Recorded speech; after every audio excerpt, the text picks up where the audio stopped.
হারিয়ে যাওয়া জিনিস ফিরে পেতে এই একটি আমল করুন, ইনশাআল্লাহ হারানো জিনিস ফিরে পাবেন। সম্মানিত প্রিয় ভাই বোনেরা, মানুষের জীবনে এমন সময় প্রায়ই আসে যখন হঠাৎ কোনো গুরুত্বপূর্ণ জিনিস হারিয়ে যায়। অনেক খোঁজাখুঁজি করার পরেও খুঁজে পাওয়া যায় না।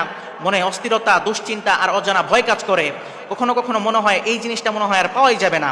কিন্তু একজন মুমিন কখনো হতাশ হয় না, কারণ সে জানে আল্লাহ তাআলা চাইলে হারানো জিনিসও ফিরিয়ে দিতে পারে। আমরা যখন কোনো কিছু হারাই তখন শুধু দুনিয়ার চেষ্টা নয়, বরং আল্লাহর দিকে ফিরে যাওয়াই হলো সবচেয়ে বড় আসল সমাধান। কারণ সবকিছুর মালিক একমাত্র আল্লাহ তাআলা। যা হারায় সেটাও তার ইচ্ছায়, যা আসে সেটাও তার হুকুমে।